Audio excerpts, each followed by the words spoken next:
Good evening. Just to start off real quick, this meeting is not live, but it will be recorded.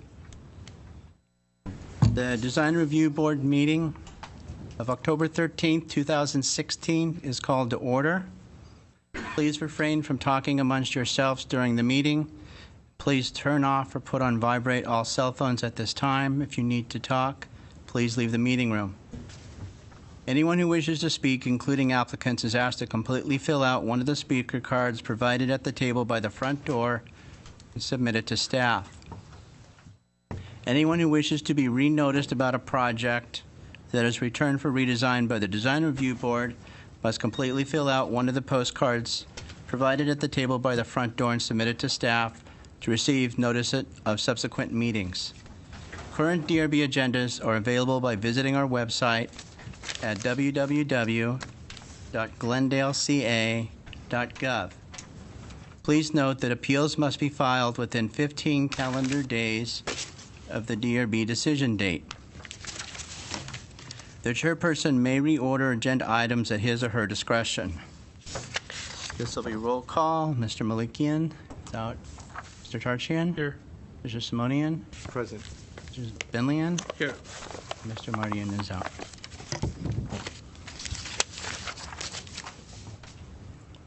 The agenda for this meeting was posted on the bulletin board outside City Hall at or before 5 p.m. on October 5th, 2016. Mr. Chairman, I'm not aware if we have any oral communications. I do not have any either. Okay, thank you. So with that, we'll begin with our first case, PDR 1406593. Mr. Collin, you are our case planner, so take it away. Thank you, Mr. Chairman, members of the board. The case before you is located at 2331 Ramsey Drive. Case number is PDR 1406593. The applicant is proposing to construct a new two-story single-family residence with an attached subterranean three-car garage on a vacant 2,128 square foot hillside lot. The work includes new retaining walls as well as block walls. As mentioned, the two-story house, it's about 4,112 square feet. Grading on the site includes 1,400 cubic yards of cut, 431 cubic yards of fill. The remaining 986 cubic yards of cut will be exported. The subject parcel is made up of two irregularly shaped vacant lots totaling approximately 21,128 square feet, the largest lot in the neighborhood, and it contains several oak trees. The lot slopes up from the front of the lot on Ramsey Drive to the rear on Barnett Drive. As part of the construction, the proposed two-story house, the applicant is required to construct a new street per the City of Glendale Public Works Department standards. The development of the street will have an impact on several oak trees located within the proposed right-of-way and may have an impact on 4 oak trees that are on or adjacent to nearby private property. A mitigated negative declaration was prepared as part of this application. The mitigated negative declaration addresses the impacts to the indigenous trees on the property along the proposed right-of-way and the adjacent parcels. The applicant's consulting arborist will monitor the subject oak trees, and protection measures will be in effect to ensure the impacted trees are protected as part of the street construction. In addition, there's a drainage corridor east of the subject site down the hill. While this drainage corridor is not recognized in the city as a blue line stream, it is still regulated by the Department of Fish and Game Wildlife as well as the Cal EPA Water Board. Staff from those two divisions has visited the site and are working with the project engineer to ensure the drainage will not be impacted by the proposed development. A permit may be necessary from these decisions prior to obtaining a building permit. However, since the proposed house would be located on the west side of the subject lot, away from the drainage location, it should not impact the drainage, provided no construction would take place adjacent to this location. As you can see from the drawings, the house follows the slope up the hill. It complies with the hillside design guidelines. The maximum height for the house is 32 feet. which is the max allowed based off of having a flat roof. Staff supports this project and has 4 conditions of approval. I can read them off if the board would like. I'm Yes, available for any questions. Yes, if you would very quickly read the conditions. One quick note, there are 4 letters or emails that were received that should be before you. One from Martin Brodsky, another one from Brian Duran from the Chevy Chase States Association, a letter from Mary Baldwin, as well as a letter from June Falkenstein. Those should be before you. Thank you, Mr. Collins. In fact, the conditions, no need to read the conditions. We'll review them ourselves because of the time. However, I'd like to have all the floor plans up, if possible. They're there. They're just one behind the other, and they're in your packet. In here? They're all behind each other. I see. But you do have them in your reduced sets. Do you still want me to take them apart, or? Rather, they just. Yeah, if you don't mind doing that, Mr. Collins, and we'll start while you're doing that, so it's not a big deal for us. We won't be holding things up. Do we have any questions for Mr. Collins and or staff? I have just one question for staff. Is there a specific guideline or time frame, and maybe this is for the forestry representative at the city, where the consulting arborist is supposed to inspect the oak trees? That just left up to the consulting arborist.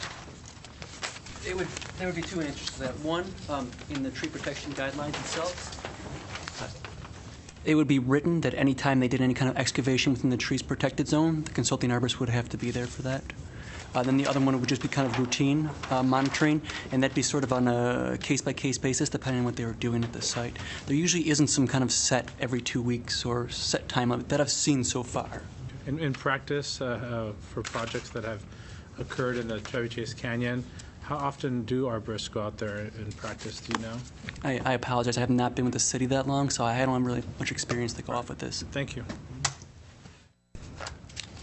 Mr. Collins, the road that's being proposed road, is it literally going up to where the driveway would start, or is it Just going on the all other the way side. up around the bend to the rear of the lot as well? Just to the other side of the subject driveway, is my understanding. And how wide of a roadway is being proposed? Has to meet the Public Works standards. It's either, I think, 20 or 22 feet, something like that. Okay. And then as far as a mitigated negative declaration and all that is concerned, the environmental review of it, because of that road, some oak trees are being impacted. That's correct. Okay. And then just very quickly, just to summarize, about how many oak trees are being impacted because of the road?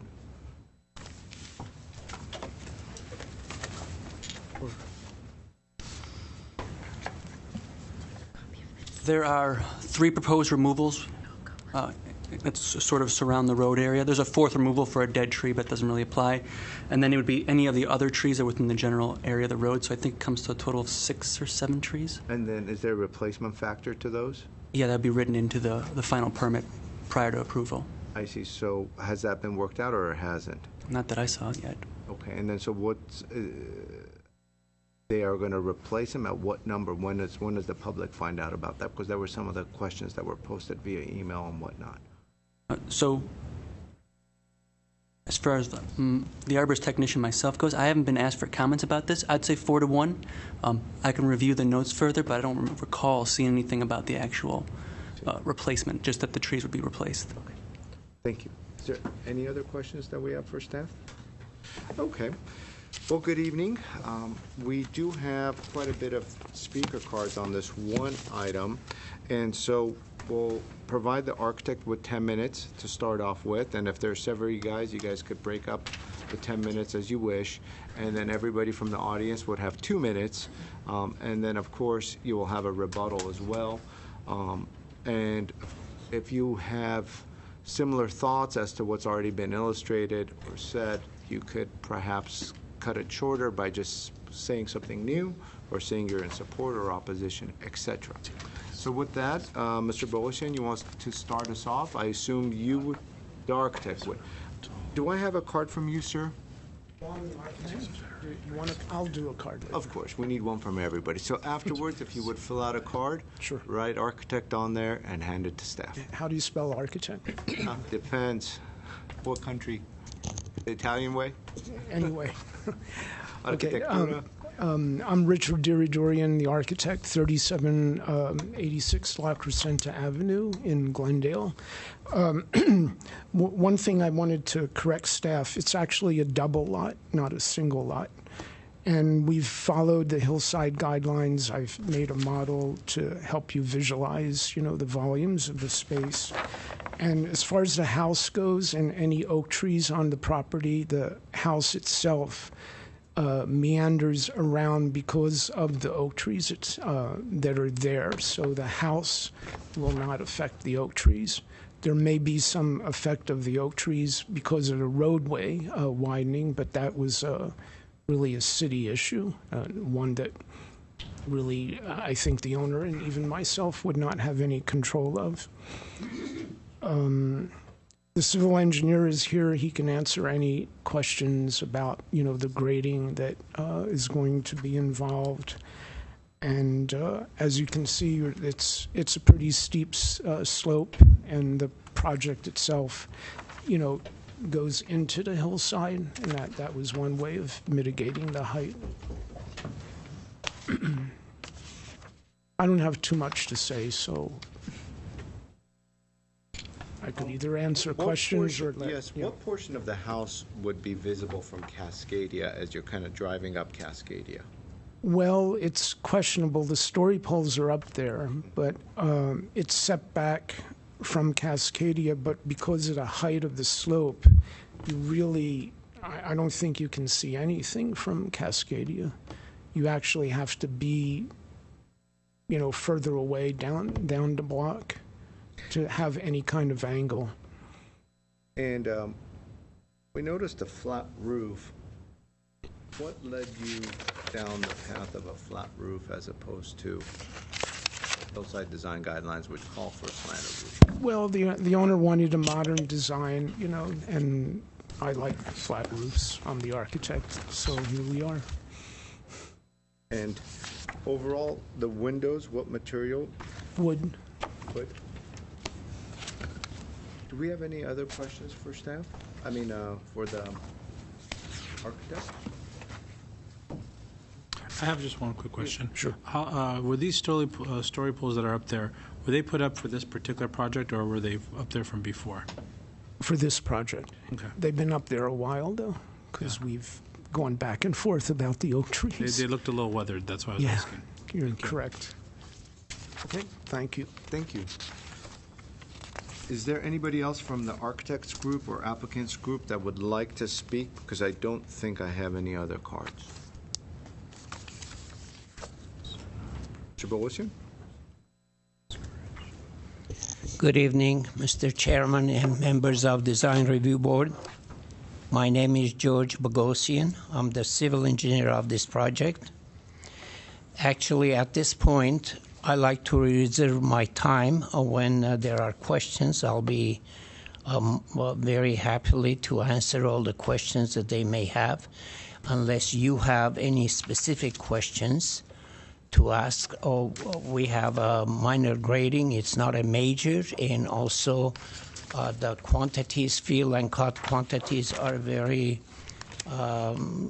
within acceptable. For a hillside, it's very good. So the only item that it appears to be a problem is the street oak trees.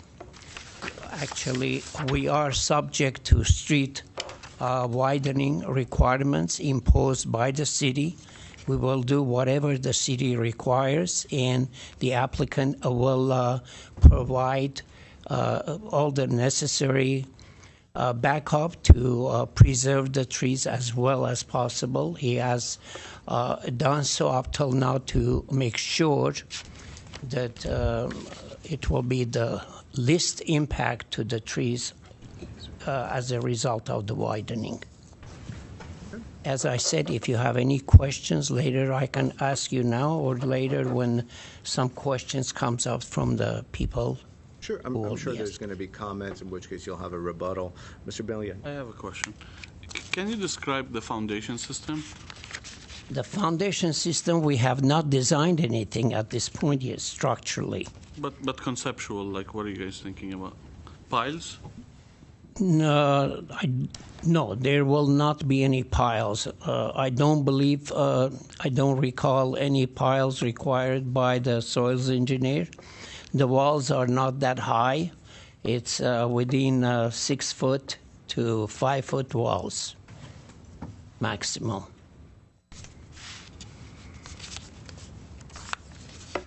Thank you. Okay. Thank you. Lee, Scott?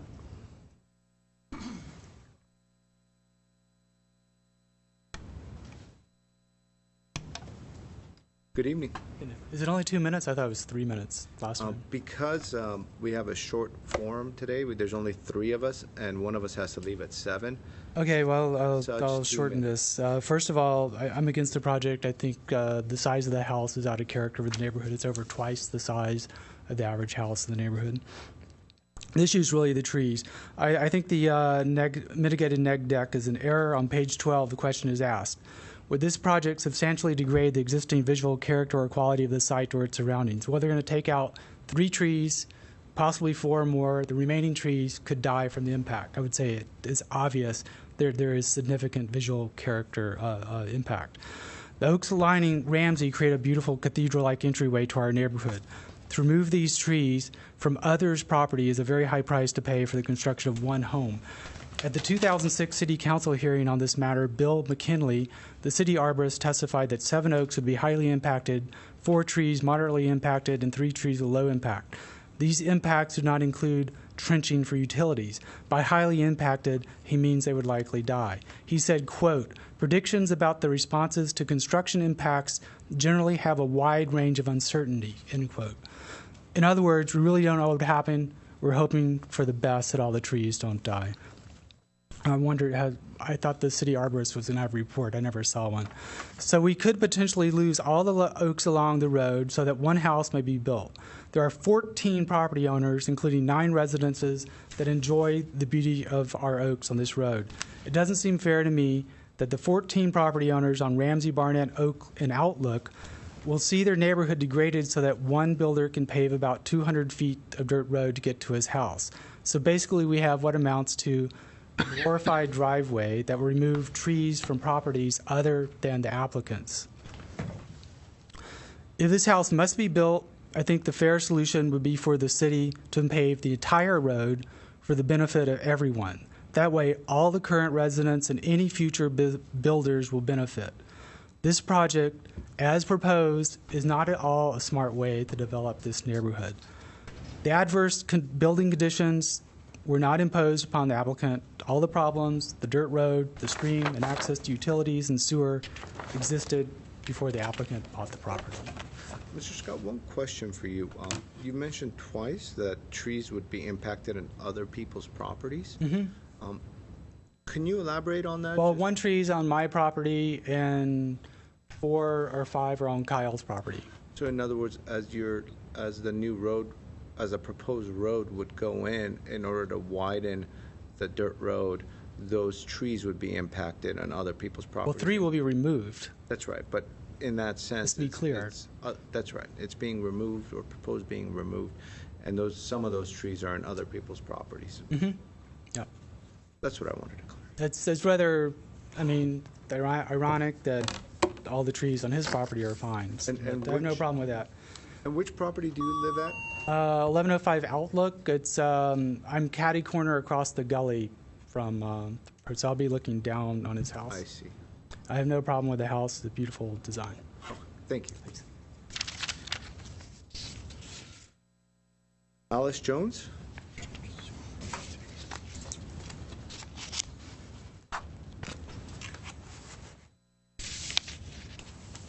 Okay, hi, and I'm Lee Scott's wife who just spoke. So I just wanted to give a little background. I know everybody has the specifics, but just when it's all new people here. When my husband first met Mr. Kasabian, he went to introduce himself because he was up at the property. And he pointed to our house and said, I'm going to build a house. I'm going to design a house. It's going to be nothing like that house. And our house is beautiful. It was built by Gus Stamos, 1968.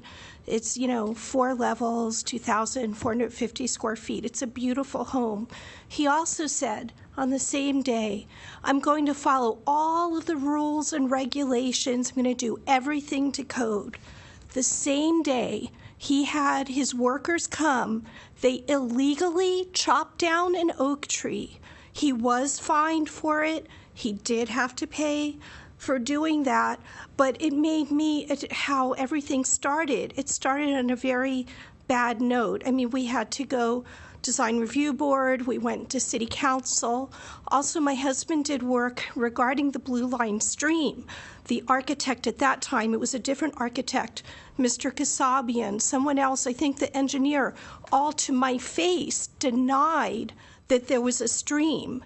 I mean, we it's a year-round stream that we have, and then we had to actually prove, and my husband, contacted the water board, to prove that. So it's kind of like we started out on not a nice thing by being insulted, by chopping down a beautiful oak tree that we could see right from our house every day. And we had submitted pictures of it before because we have a neighbor who's a professional photographer, Howard Stapleton.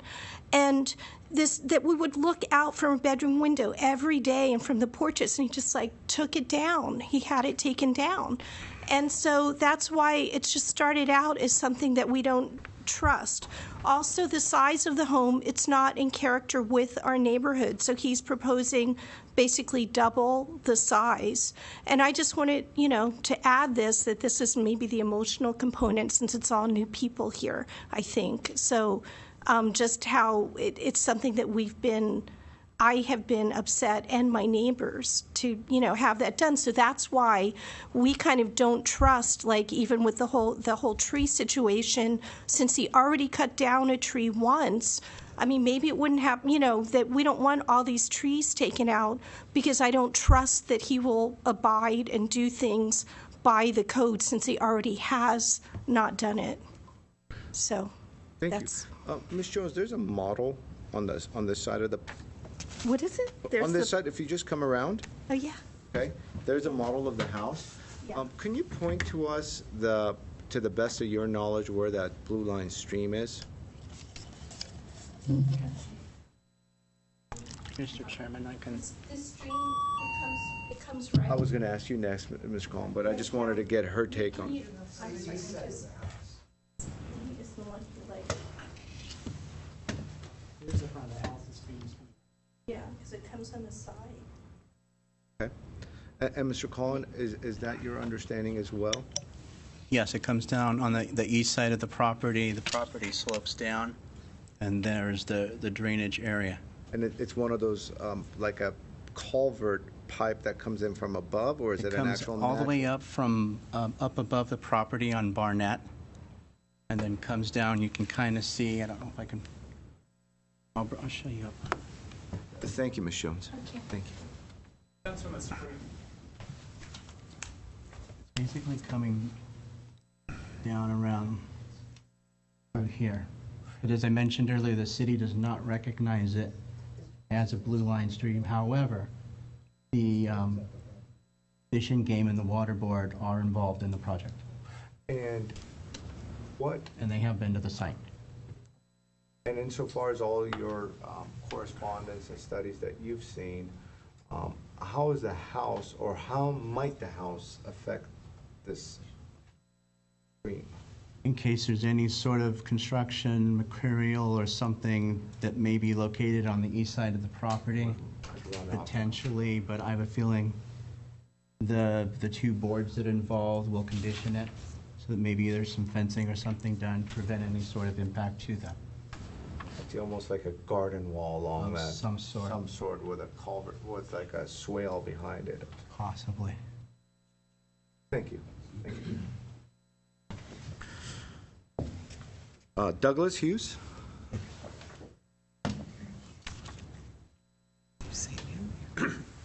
I can hardly add materially to what they spoke of before. I'm a resident of the canyon by choice. Love it, love the trees in Glendale. I will tell you that I'm a little bit upset about the removal process in Glendale, in that when a tree is removed and then replaced, it's never replaced by a tree of equal age or value. There's always probably a lesser effort made at a lesser cost. Some smaller trees go in, and they don't always foster well. I'm a daily walker in the canyon. You've probably tried to run me over once or twice.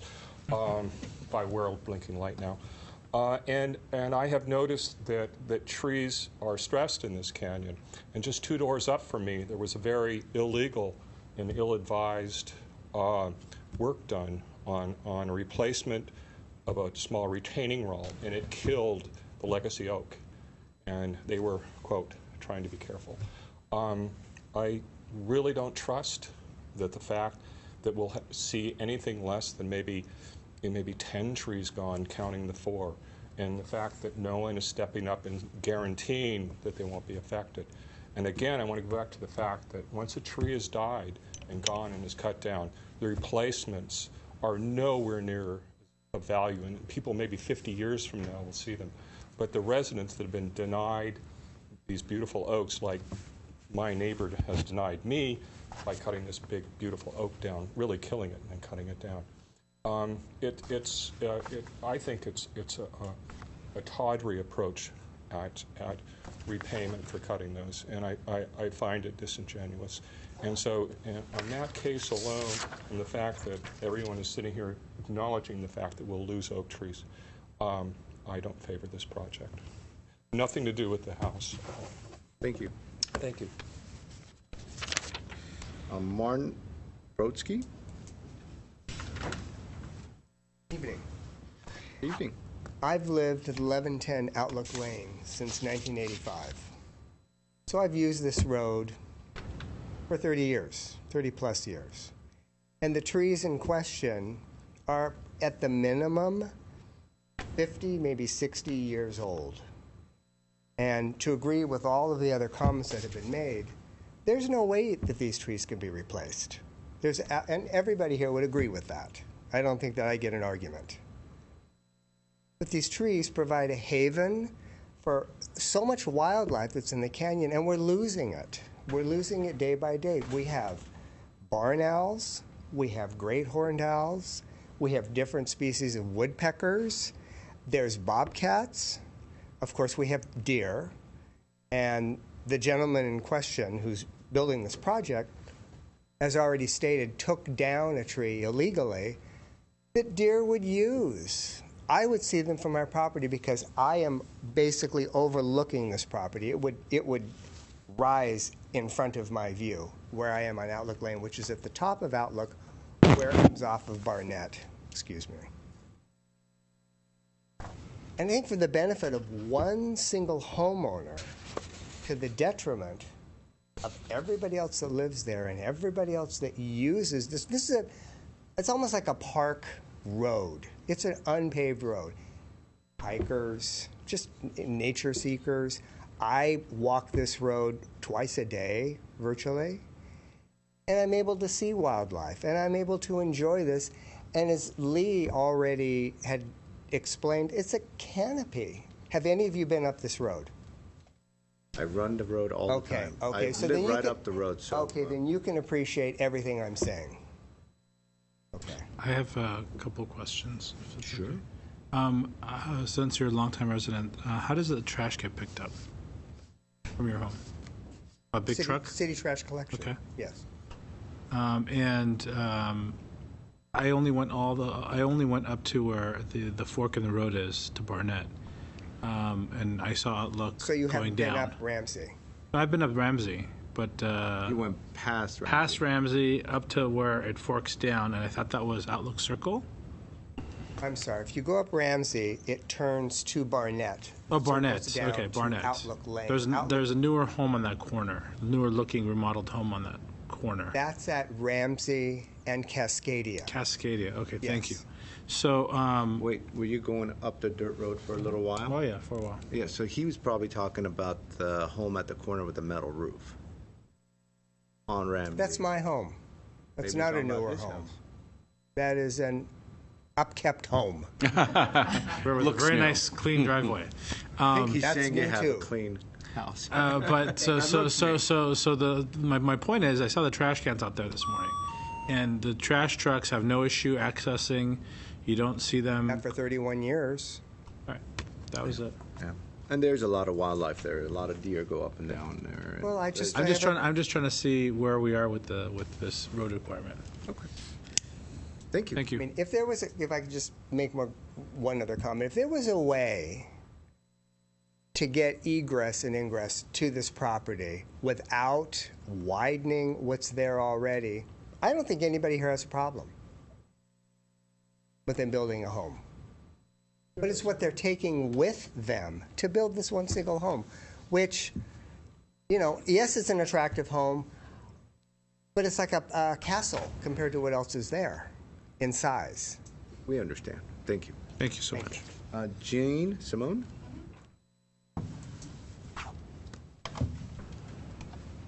Welcome. Hi, thank you. Good afternoon. Thank you for all you guys do. I'm Jean Simone. I'm on the board of the Chevy Chase Homeowners Association, and I live at 2440 St. Andrews Drive, right around the corner from Ramsey. I walk my dogs on Ramsey. I walk down there all the time, and you all know how beautiful it is. There are numerous issues with this project. Some of them are the slope of the driveway, which apparently isn't listed and can't be over 20%, or there's a fire department problem. There's a potential to degrade the environment, including the wildlife. That's a big one. Construction will have a high impact on drainage, and there is a likelihood of the alteration of that existing stream bed, no matter what, unless he really does something to keep the construction stuff out of there. Brian Duran, the president of the CCEA, has sent you a letter describing these issues more fully. I'm primarily interested in the devastating impact this project will have on our oak trees. Let's start at the beginning. In 2006, this applicant tried to build a house on this property. There was a large and beautiful oak tree, which has been mentioned on the ridgeline, that made building a house impossible. He secretly cut it down. That was against the law, and he was caught. The city council was disgusted and rejected both his character and his project, and was appalled at the number of oak trees that were going to be impacted. His project was decisively rejected. Looking through the notes on this project that I made some time ago, I discovered that he was given a moratorium on this project not to exceed 10 years. Well, 10 years has passed. He's hoping we don't remember the gorgeous oak he destroyed. He's hoping we don't love the canopy of oaks going up Ramsey Drive as much as we did then. And he's hoping we don't remember him and his disregard for Glendale laws and tree ordinances. We do.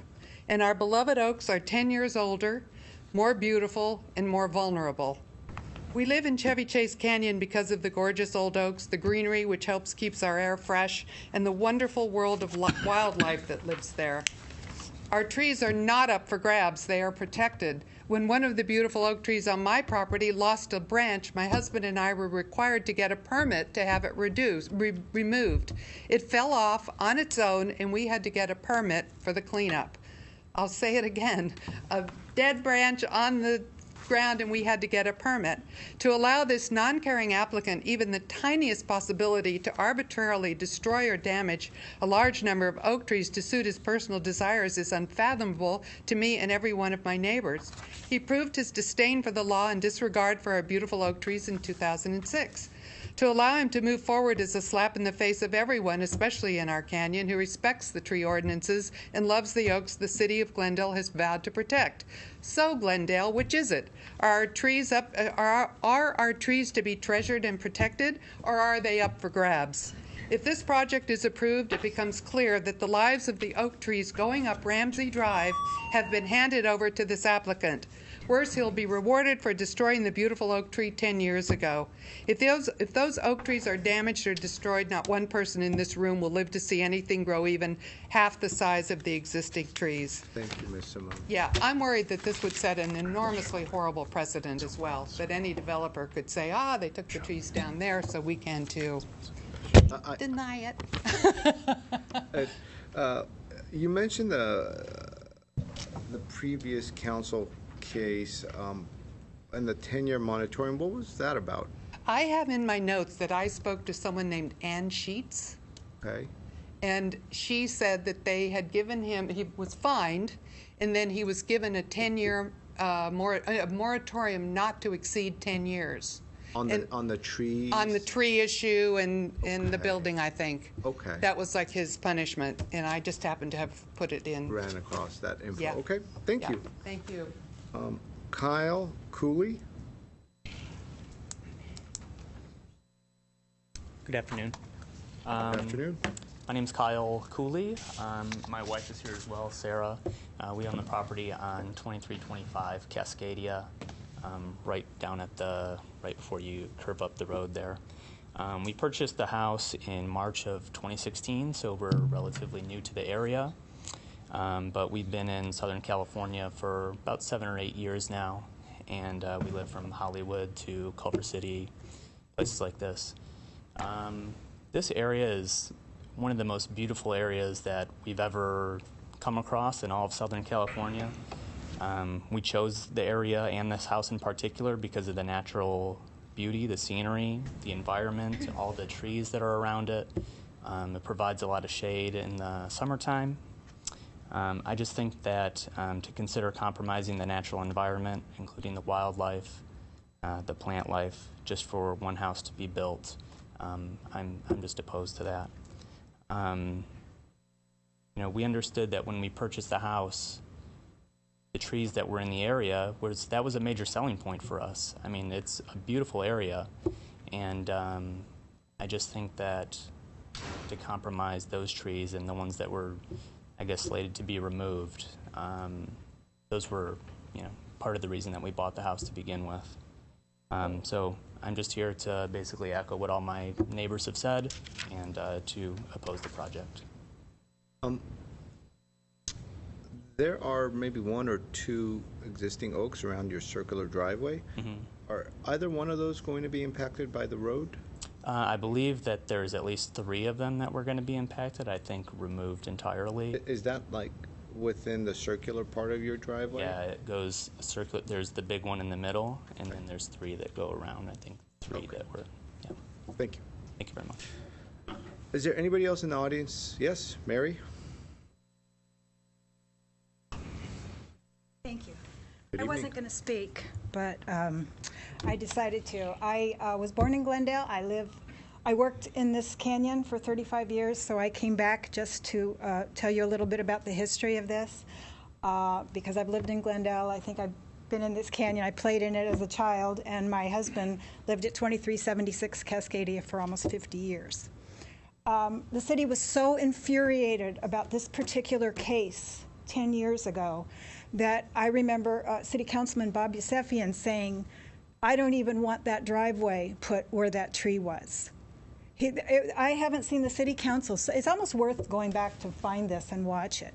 The community was infuriated, all parts of Glendale, because there's also that, they were trying with the oops factor. Oh, oops, we accidentally hit an oak tree. Oh, oops, our mow, blow, and go guys accidentally, while they were pulling weeds, took down a 40-foot tree. It was just absurd. And so they got a 10-year moratorium, but I don't know that I would have, I worry about that oops factor with these trees, because you're going to have a lot of grading, no matter what they say. And there has been, because I was the mail lady in the canyon, there has been grading problems in many of these projects. 2312 Chevy Chase, 2176 Chevy Chase, 2690 Kennington had a problem. I can keep going. I know I've only got 2 minutes. But I would absolutely refuse this because, for one thing, it is out of character. I know the canyon better than most everyone here. This, to me, it's out of sorts, this house. It just doesn't fit. I think because you don't have foundation information. I don't think you have enough information to actually let this pass. And to put the trees at risk, you're risking infuriating the city once again, because the oak trees are indigenous and protected, and that's that. So thank you. Thank you. If you would, fill out one of the cards. And also, thanks for all your service as the male person in our neighborhood for many years. So, is there anybody else in the audience? Yes, if you would also state your name for the record, and then afterwards, get a card, fill it out, and hand it in. Welcome. My name is Sarah Cooley, and I live at 2325 Cascadia. And I thought that my husband would have said everything that I wanted him to, and he did. But I also wanted to add a couple more items to that. We, again, purchased the home where it is because of the location and the scenery. And to have it compromised for one family just doesn't seem appropriate to us. We're not opposed to anyone building whatever they want to build, as long as it doesn't compromise what's shared amongst the neighborhood. And that's really what I wanted to mention, is that this isn't just one family, it's a community of people that are being impacted for one. And that was all I had to say. Thank you. Is there anybody else in the audience that would like to speak on this case? No. Okay. As promised, you guys have 5 minutes as a group. Does the architect want to start off with?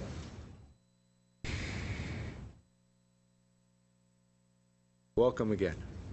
By the way, thank you for bringing a model. It's very helpful for a project like this. It was helpful for me also.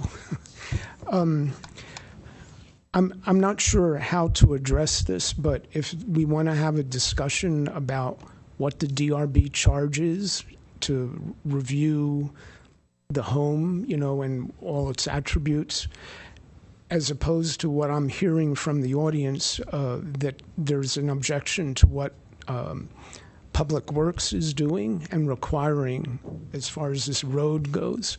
I'm sure the owner, it's going to be a great expense, whether the trees are removed, protected, or relocated, replanted. If I would venture to say if the owner would not have to improve the road and all those oak trees stay the way they are, I don't see why he shouldn't agree to that. Again, the property is a double lot. There's oak trees on the property, but none of those are the construction and the shape of the home, the design was taken into account to get away from the drip lines, of the oak trees.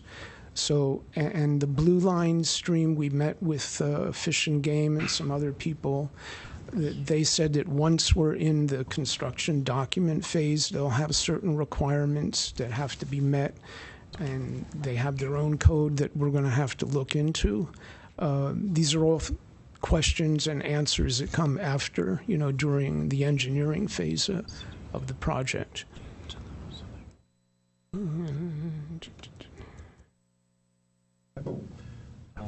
Do we have any more questions for the architect? No. Nope. I do have a question for staff, though, after. Okay, thank you. Okay. Like I said, if we want to have a discussion about DRB and Public Works, let's have it. But we're well aware of okay. the requirements. Thank you.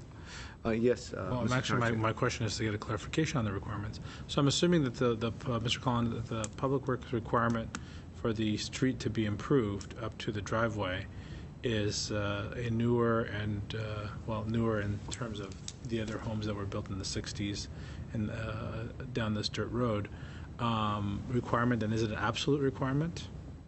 To this point, that's staff's understanding. When we've gone through back and forth and with the applicant when they were designing the project, these were the requirements of a new single-family house being built on this particular location, that a new road be built. Okay, and it's public safety, fire department, or is it just for access? They're part of the review as well. Thank you, I understand. Could it be waived via variance, just for clarification for the audience? It's a Public Works requirement, not a zoning code requirement. Yeah, I just wanted to clarify that. Any other questions for staff? Okay.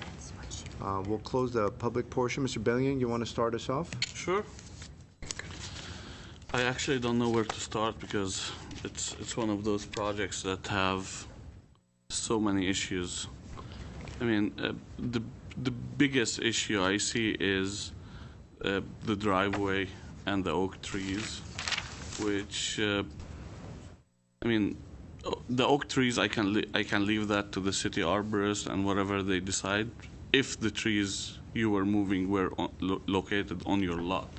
But from what I heard and from what I read, you're removing trees that are on the neighbor's lot as well. So, I mean, I don't know how you can deal with that issue.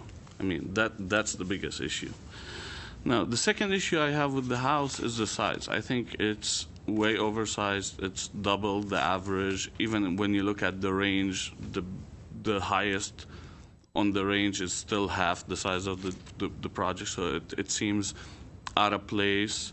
It seems like it doesn't belong there, and it just too massive for the neighborhood and for the surrounding homes, and it just doesn't follow. I know the architect mentioned like he tried stepping back the house and follow the Glendale design guidelines for the hillside, but I mean, yeah, I can see by looking at the model, I can see he's starting to do that, but it hasn't been done completely, and you're not following the design guidelines with this kind of flat roof that spreads over that area. If I may say, but since we've heard that twice, the hillside design guidelines do not prohibit or even discourage flat roofs. They're accepted as a possible roof option in the guidelines. But then there's diagrams that show that roof angles need to match the slopes, Mr. Platt. There may be diagrams about that, but the guidelines themselves specifically say that flat roofs, along with shed roofs, gable roofs, and hipped roofs, are allowed in the hillside area. I think there's a preference for angled roofs, so. That's what I thought as well. Anyways, so thank you for the clarification. And the other area that it kind of bothered me is this entryway here, the entryway to the garages. It seems like you're creating this extra mass that's not really necessary, that's even making the house look more massive. And the third issue, which is, I mean, what this board reviews, is design and detail, and I think it lacks design. It lacks a lot of details. The quality is not there. I mean, the material is not consistent. So I just see so many issues with it, and for me personally, I can't support it as it is. Thank you, Mr. Bellion. Mr. Charchin. Okay, so part of what we're charged with is to adopt the final mitigated negative declaration, and that's kind of where my analysis is going to go tonight. I had major issue with the arborist report. The arborist report was prepared in 2009. It was prepared and updated twice. Both the updates do not include an assessment for the drought conditions that we've experienced for the last 5 years. In fact, the arborist report update only quantifies the value of the trees to be removed and specifically indicates that. So I feel very uncomfortable adopting this final mitigative negative declaration based on the fact that I don't think it's supported by the proper arborist report. Additionally, the California Department of Fish and Wildlife have been on site, I guess, in February of this year, and they indicate that I had a tab a second ago. Well, I'll go from memory. They indicate that there's a substantial possibility that if construction goes into that gully area, that would have a high impact. And I'm not hearing any proposal as to how that should be mitigated. And what I'm hearing is down the road we'll figure it out. And I think that coupled with the fact that the arborist report was not updated since 2009 as to the physical condition of the trees out there is a concern. I walked the property this morning. There was a lot of activity up on that road. I think that the road size is sufficient. It's obviously serving a lot of homes out there. But again, that's a public works issue. We can't comment on that. But what I can say is that if we're going to lose a bunch of oak trees, and especially that entry area to the street, which is basically a very nice wooded area for the sake of a home that has other issues design-wise, we better have a final mitigated negative declaration that at least has updated arborist information that it can be attested to, you know.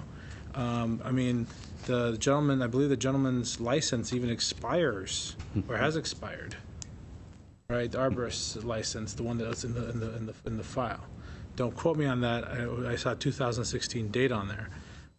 So I kind of stopped there. As far as overall design, the flat roof doesn't bother me. There's plenty of examples in the canyon that have flat roofs. The size is a little problematic. I think there's better ways to deal with the garage piece. I think that they've made it subterranean so it doesn't count, you know, into square footage to get an overall size that's larger. But you know, I don't get there today because I'm stuck on not being able to vote for the final for the declaration. Okay. Thank you, Mr. Charchian. You know, overall, I think I agree with a lot of the comments that have been made by my colleagues, and so in the spirit of time, I'm not going to repeat them. But in either case, it doesn't seem like there's support for this project at this evening. I know Mr. Billion has suggested a sloped roof.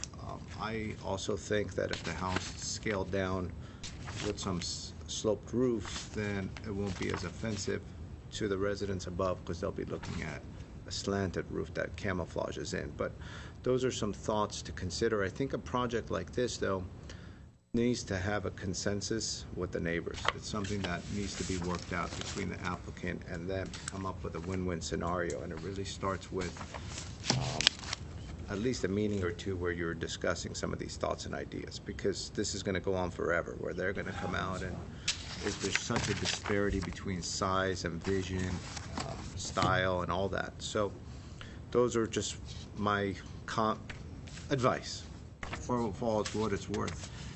No, because the public portion is closed, but I think just from the projects that we see that have a better chance with these kind of areas, there's a lot more collaboration. Anyways, so with that, is there, could I entertain a motion then from the group? I'll move for redesign. Okay. Mr. Platt? Yes. Do you want to summarize, because it looks like we're going towards return for redesign, do you want to summarize some of those thoughts and so we could have better direction for the applicant? There are just a few potential conditions that I heard. One is a clear desire to have the arborist report updated to specifically take into account effects of the drought on the trees that are under discussion. I wasn't sure if I heard if you wanted to allow Public Works to understand that the board is concerned about the trees, and I don't know, Brad, if that's something we could go back to Public Works with that comment. See if there's any way we could find a solution that wouldn't impact the trees, or at least as severely. Having driven up there, you know, I mean, and I'll go on record saying this, reading it on paper, I expected to go up a small dirt road that was not maintained and that did not have services. And I get up there and I see that there's trash pickup and it's a very wide road. I got passed on the roadway by a large vehicle. I was in a large vehicle. And so I understand Public Works' desire to, you know, update the road, but what we're hearing from the neighborhood is it's going to come at a very great cost in terms of oak trees. And so from my perspective, I think that there might be some, flexibility there. However, again, it's outside the purview of our board, but that's my viewpoint having gone up there. But it's a very good point. I mean, if there's a way that Public Works could be not as stringent in this case, because some of the trees that they're proposing or they're requiring to be removed are on other people's properties, and a couple bought a home, with these oaks in their circular driveway, and all of a sudden that's going away. It is a high cost to the overall area, so perhaps there could be a compromise there as well. We could certainly do our best to see, with the board's direction, see what the options are, if there are some. And it would help the applicant, because you wouldn't have to improve that road all the way. An example of an accommodation is the historic Neodrera Drive, where there's a sycamore in the middle of the road. And I could envision a special carve-out at the entrance of this roadway, for example, where the widths are not to spec. Mm-hmm. Yep. So in addition, it sounded like 2 of the 3 board members would prefer to see a sloping roof on the project, and that the project be reduced in its overall size.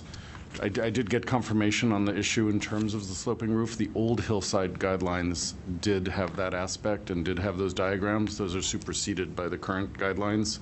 So you can make that comment based on the design rather than on the guidelines, which we could note, so that it's a preferred option for this site specifically. Less of an impact. So reduce the square footage of the house or find a way to modulate its volume in a way? I mean, if you look at all the square footage, if that shrinks, then you could step it back as you move it. Possibly, yeah. Mm-hmm. And I think that's everything that I had. Mr. Billion mentioned the mass above the garage area as being a particular issue, and I would join him in that comment. Okay, and is it the mass of the habitable rooms? Yeah, especially since when you're actually down slope, and you look at those story poles. I took a picture of it on my iPhone. You see that corner from the street, and so I think that to provide some additional guidance, that particular corner needs to be addressed a little bit more carefully. Okay, so and some of that may be addressed by changing the roof forms and everything, but we'll definitely have a condition to reduce the sense of mass over the garage area. Okay. With those conditions, I'll second. Okay. You have a motion by Mr. Charchian? No, motion by Mr. Billion. Benlian? Second by Mr. Charchian. We roll call. Mr. Charchian? Yes. Mr. Benlian? Yes. Chairperson, Mr. Yes. Sloan? On a 3-0 vote, return for redesign. Thank you. Thank you. Thank you. The next case is PDR 1611615, 337339. Brand, Mr. Kiesel, take us away.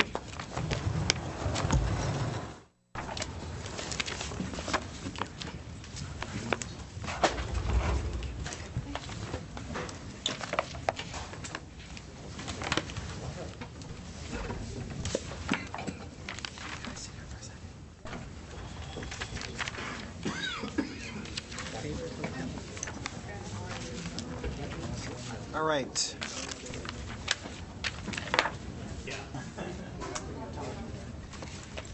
Mr. Simonian, do you want me to start? Yes, please. Go Okay, ahead. great. Good evening, Mr. Chair, members of the Design Review Board. The next item before you this evening is Design Review case number 1611615. It's a review of a proposal for facade changes to an existing building and adding storage rooms and a sky lounge to the roof of the building. Uses within the building include a hotel and then a recently closed restaurant. The Downtown Specific Plan Historic Resources Survey identified this property as eligible for the California Register of Historic Resources. The project is located at 337 through 339.5 North Brand Boulevard in the DSP Alex Theater District. More specifically, the work includes building new storefronts at the ground floor level, adding canopies above the Brand Boulevard tenant facades, stuccoing the existing parapet roof, adding an elevator within the building, adding a sky lounge, storage rooms, and bathroom to the roof of the building, constructing a standing seam metal roof above the existing parapet roof, constructing decorative plaster work above the storefront, adding decorative plaster columns at the ground floor level, and then finally changing the doors at the rear building facade. The proposed project does not change the site planning of the site significantly. However, new usable outdoor space, as I mentioned before, a sky lounge, is created with the addition of an elevator which can access the roof of the building. On the roof, in addition to the elevator, 2 storage rooms and a bathroom are proposed. To mask these new structures, a mansard roof is also proposed, which you can see in the elevation drawings. Staff recommends that the storage rooms be located west of their present location, and the mansard roof be eliminated to avoid impacts to the historic appearance of this building or of the front facade. Additionally, alternative locations for the elevator should be considered to allow moving the storage rooms and bathroom further from the front facade of the building, moving all that new infrastructure more west. Related to the mass and scale, the proposed mansard roof will bring the height of the building in line or slightly above the existing Bank of America building adjacent to the north, and that is, you can see that in the sort of the perspective renderings that are posted. That mansard roof also adds unnecessary mass to the Brand Boulevard facade. As previously mentioned, this feature should be eliminated from the project. Additionally, stuccoing the parapet and removing the decorative medallion will obscure the historic fabric of the building, and staff recommends also deleting this feature from the project. And that's just below the parapet, or I'm sorry, just below the proposed mansard roof. The proposed design and detailing of the project introduces a French design concept, including the mansard roof, and to a certain extent the new storefronts. This is not appropriate for the building's existing character. While previous alterations have removed or altered the historic appearance of the ground floor and mezzanine levels, the proposed work will help eliminate the sort of the top-heavy mass of the stucco. Its design is not really in character, or it's not really in keeping with the historic character of the unaltered floors 2, 3, and 4. However, the recessed building entries and the entries facing the street, as well as the significant transparency that they're proposing with glass doors, glass windows, both of those, or all 3 of those features are consistent with the comprehensive design guidelines for commercial development. Staff recommends that the project be returned for redesign. The conditions are stated in the staff report, or I can also go over them. Fine. We're trying to speed things up. We read them. If I will quickly add, there's a historic component to the project. The building's been identified in a historic resource survey as a possible California Register eligible property, which makes it by corollary probably eligible for Glendale Register also.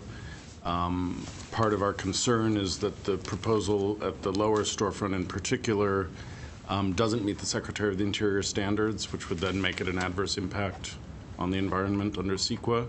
So we hope through working with the applicant on a redesign that we'll be able to bring it in conformance with the standards. Got it. Mr. Platt, as a really our city's historic kind of expert on all this matters. Historic guy, yeah. Yeah. What's being proposed Are they altering at all the second and third story brick facade or all that? It appears that's all going to be intact and as it is today. And do you think some of the ground level's brickwork is behind, let's say, that stucco that exists today? Yeah, so one of the recommendations we'd make if you approve a return for redesign is to do some selective demolition to see what's behind that. Some forensic demolition. Forensic work. Generally when stucco is applied to brick, it often totally destroys the brick when they put the wire and slam it into the brick. But what it could do is give us an indication of what that original appearance was. We can also get glimpses of it in a few historic photos that we have, but they're all nighttime photos and just little slivers of the building. But they do show that the brickwork on the second and third floor came down to the first floor. And yeah, there's been a lot of examples, let's say, different parts of the country or different parts of the world where you have a kind of more of a traditional second and third story, and then let's say the first story ends up taking a more of an open, modern feel to it, let's say, and then there's this juxtaposition. Well, you're basically combining a very modern feel that's transparent with a lot of glass with, let's say, the brickwork above. Would you think something like that is appropriate as a direction, or do you think a more conservative approach to the ground level is the way to go? We'd have to kind of analyze it under the standards. If we found that the brick was intact behind the stucco and the stucco was removable, that would be the preferred option to bring it back to its earlier appearance. But you're right, there's definitely options there. The ground level's been altered. It looks like the mezzanine level, that big blank area above the storefronts, looks like that was historically blank. I didn't see any windows in the photos I found. Originally, I thought there might have been windows there. So we would be open to a range of options. The problem with this proposal is, under the Secretary of Standards, adding conjectural historical features, turning this into more of a classical design with these pilasters with the Ionic capitals and kind of a vaguely French-looking design, really isn't in keeping with the second and third floor. So we'd look for something that worked better with the existing floors. And the way the roof plan is depicted, it says roof lounge or sky lounge, but it only has this gridded pattern, say up to about half of the rooftop. Is the sky lounge proposed for the entire rooftop? It doesn't seem to be, but you could check with the applicant. Right. But of course, staff's preference is to push some of the storage, elevators, and whatnot farther west, so it's not as visible from Brandon, so you're not altering the facade as much. And then we wouldn't need the mansard roof to just disguise the new construction on the roof. Okay. And has any thoughts been put forward as far as a logical integration of the hotel lobby with the restaurant and how that might come about with some sort of with this possible historic ground level that might be behind, that stucco? How important is that sort of integration on a building like this that seems to have some historic? You mean to have similarly designed storefronts? Well, at times you have a lobby and, let's say, a restaurant in a new, brand new, let's say, modern setting where they'd be very intertwined with one another. They'd be like almost like what Eden did, let's say, on Brand, right? Where it's just very welcoming indoor-outdoor integration, and then it kind of is welcoming and pulls you in, and you have outdoor seating and whatnot. What do you think is appropriate, or what would you consider appropriate examples of something like this that might have some of the brick behind the stucco? What would be a good direction as far as that integration of lobby and restaurant storefronts concerned? Well, I think part of that would have to be the applicant's decision on how they want to rent out the space. If they want the restaurant to be discrete from the lobby, which it appears to be the case, what we would look for is just to integrate the design of the restaurant storefront and the lobby storefront so that they were related to each other in some way, not necessarily identical. If they wanted to do something like an outdoor dining area that was within the body of the building, we've approved that. We've seen that on other historic buildings. And since this ground floor has already been altered, it leaves more opportunity for kind of interesting, not necessarily purely traditional solutions. But right now, It with this has more design, options available to it. yeah, I think Perhaps. we could talk to them about a variety of approaches. But I think first we really want to know what was there to see if we can base, even if it's a modern take on what was there. It's nice to base things when we have a CEQA issue, so we can make a straight-faced argument that we believe that this meets the Secretary of the Interior standards, and hopefully the community would also. Sure, you need to know what you're working with. Right. Okay. Thank you. I have one Yes. question. The applicant is suggesting the removal of two metal or iron fire escape balconies that are in the front of the building. Would you think that those two features or that feature collectively would add to the historical nature of the proper property? Yeah, we'd have to possibly research that. Fire escapes are often later additions. I haven't looked at this one so closely to think, was it built with the building? Does it have any style of its own? Often, if you have utilitarian fire escapes, it's okay to take those off. They altered the fire escapes at the Masonic Town, the back of the Masonic Temple, for example, and the Historic Preservation Commission approved that. Okay. So. And it seems as though new exit stairs are being provided going all the way up. Or there's an existing stairwell on the right that's now the access point to the hotel. Part of this project is driven by the fact that that's the entrance to the hotel. They don't have a traditional lobby or means to get up. There's that stair that goes straight up. Yeah. Okay. Thank you, Mr. Platt. That was very helpful. I don't believe I have any speaker cards, so please come on up. It probably is, and we'll probably find it. So come on up, introduce yourself, and if I find someone, put them right in front of me. Stand corrected. It's yes. John DeKurikin. And, welcome. Thank you. Somebody. My name is John DeKurikin. There we I'm go. husband of Rita Kachikian. I'm the one who's presenting the property interest. And thank you, Mr. Chairman, and designer board. Okay, to start with the project, it says one common in end. Actually, that's a paragraph. It says if you are against or you're favor of the property. Who says I'm a favor of the property. Therefore, when we acquired the property in 1999, the property was in a disarray. It was a flea house, you could have called it. It was in bankruptcy court. Nobody wanted to purchase it, even though. Today, property is in a prominent location and has a quite distinguished character. Many people say it's a historical, and it's been exempt from a historical society. It's suggested as to be historical, but I don't see anything specific unless otherwise we add value to property. Property value adds by himself actually who's operating and how we operate also. Today this property as a hotel becomes a key component and provides us not a style or any other, let's say, simple motel, you could say, but it has a character. It has a lifestyle, as we call it. And adding specific features such as we don't have a formal entrance. We have a small narrow entrance and stairs leads upstairs to the lobby area. As in the Zen design, as you know, most people, they exercise it or do it as soon as they see the stairs going up, so it's been taken to the whatever. Anyway, it's not as a formal entrance. We want to create a formal entrance.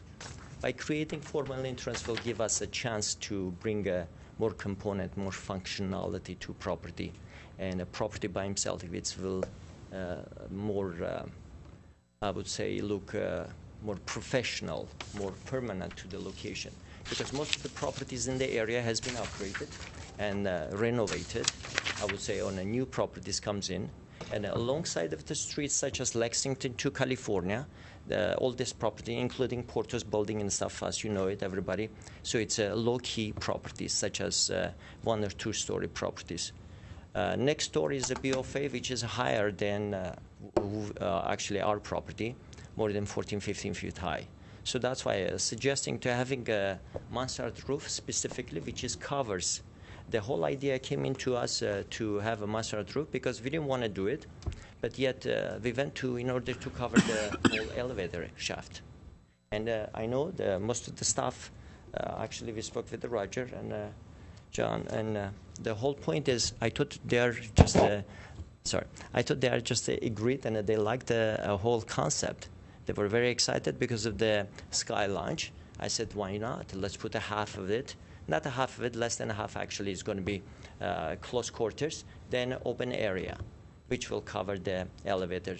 But suggesting to move the elevator somewhere else, I would say we have only, everybody wants to get to property from the front. Nobody wants to get from the side or from the back because it loses the value.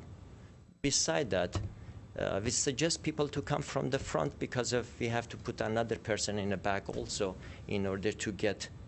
At this moment, it's a stairs only, and we have extra people actually to help guests and stuff in order to bring the luggages and other things. But adding the elevator is a key component to bring us. We had a cafe in there, which we illuminated eventually. It wasn't attached to hotel, but we can add a cafe, hotel, and the functionalities such as all the guests can use it. Even though that area, which is Lexington and California, it's very vibrant and a key point, such as for most cars, we wanted to take a valet, let's say. They didn't want to give us more because of its a valuable parking spot. They make more money from Lexington to California than any other block. So therefore, what I mean is it is the center of the town. And having a center of town, yes, we can call it historical property, but leaving what it is right now, and somebody in, I believe, 60s or 70s or before that, they took it and completely, the moldings, what is details, actually, stone details, has been chiseled off completely, the first level, and they put a stucco on it. I understand perhaps I wasn't around this time, but yet whoever made a decision, that was a poor decision. And we have to face it today. It's not possible to replace it. It's possible to replace it, but putting something better or outstanding. As you mentioned it also, functionality is, my time is up. You want to well, we got some questions for you. Yes, too, please. So there'll be Go ahead. continued dialogue. Well, out of curiosity, why do you think it's so important for you via the mansards to cover, you know, the elevator shaft and other things? By the code, it requires about 14-foot elevator to be in the upper floor, actually, to elevator, not to go even though you don't have an elevator exit to the roof. So you have to have, I believe, about 10 or 12 foot. No, I understand, but that could be its own architectural element that comes out. Correct, but it was an eyesore in the middle of the, not the roof. The roof height is, the stone front is about 4 foot, sides are 3 foot, so it's visible. So it's going to sit somewhere in the middle, but the visible is like an eyesore. And they said, instead of being some kind of box in there, why don't you cover it nicely? I said, well, why don't we go to mansard roof, perhaps utilize it as a space too? And where Brands was, I'm sorry, not Brands, Jack's was, is going to be, a new restaurant is being proposed. Is that restaurant going to be part of the hotel? Correct. At this moment, we own a property. Let's say Jack's was in there since 30, 40 years. But yet, we are fortunate actually to have it. I know we couldn't take the Jack's name actually because it was sentimental family issues and so. But yet, the property was in a disarray, that specific site. And having all this improvement inside, it will create a much more opportunity or accessibility you're missing to my property.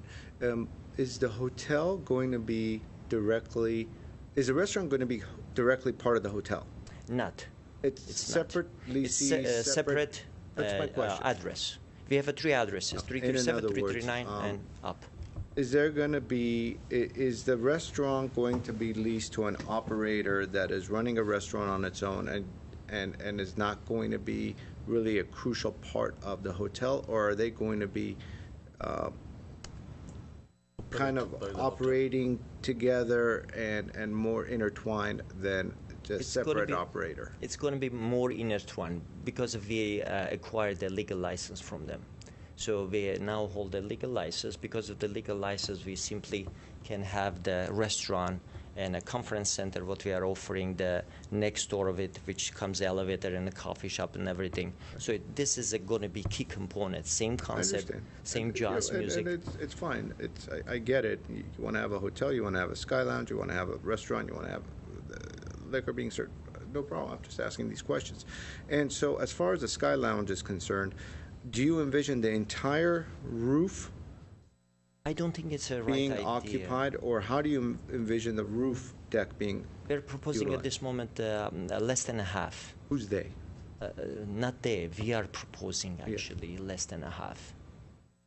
Okay. So it's going to be less than a half. Okay. And what's the other half going to? Other half is flat roof. So we have a few ACs over there, and that's all.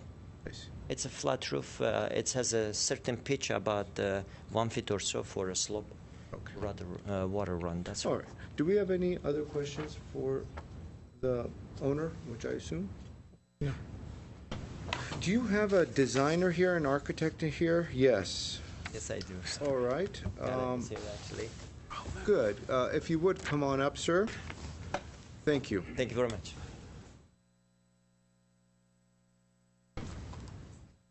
Good evening. Your name for the record? Karen Kudikian. Welcome.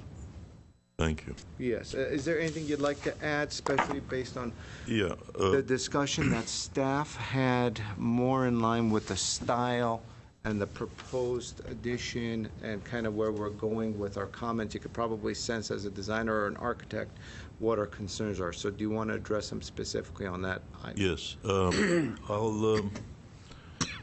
I'll go into first the process. It started a few years back where the owner approached us to make the building more functional.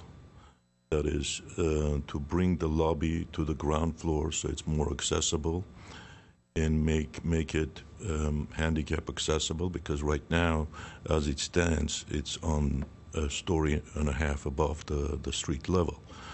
So it doesn't have elevator. So we had to put the elevator on a ground floor and bring the lobby to the ground floor.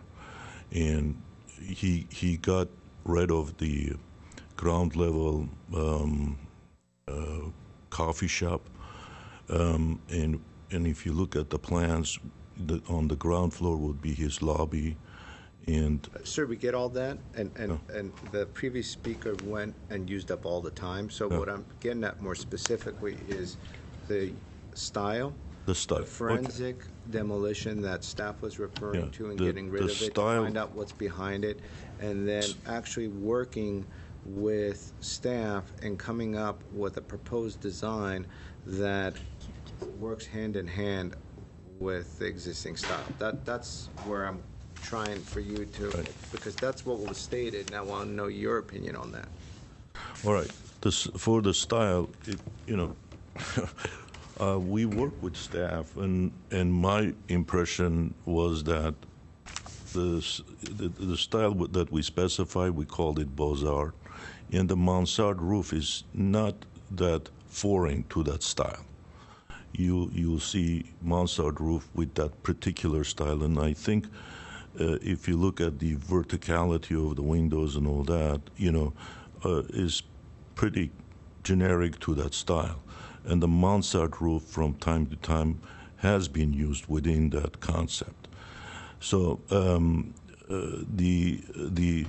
granted, the vertical ionic columns and what, they're not generic to that Beaux-Arts style, but again, you'll see those elements within that particular style.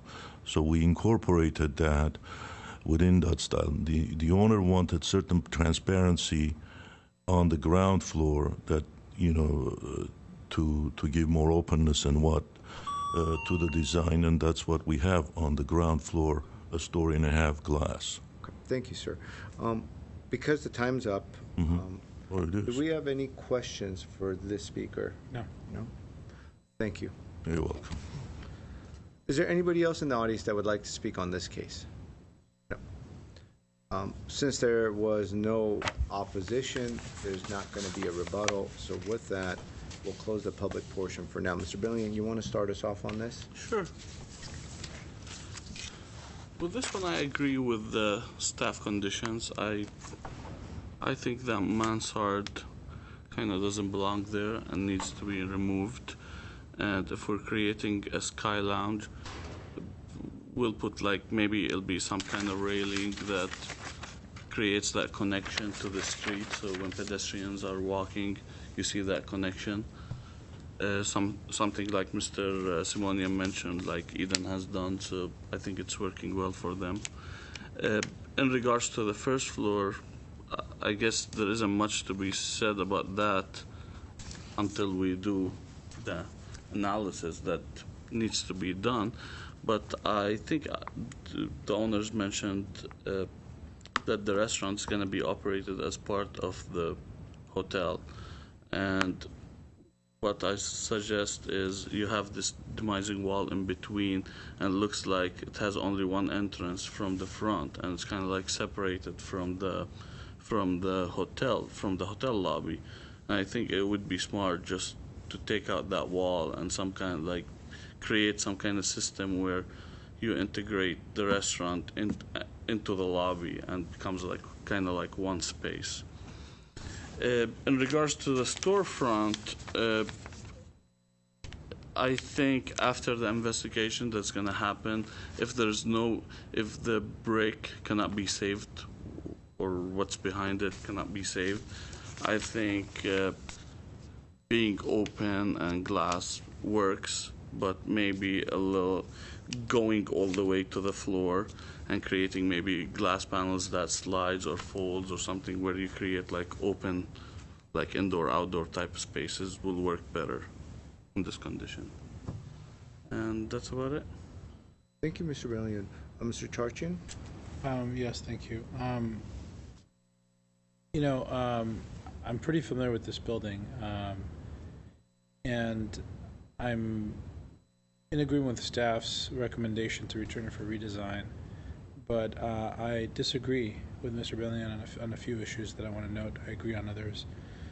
I don't think the expansive glass storefront works for this type of building. I think that historically these types of buildings could have large windows or large doors, but I can't see a scenario where you have the glass going to ground level and spanning the entire area.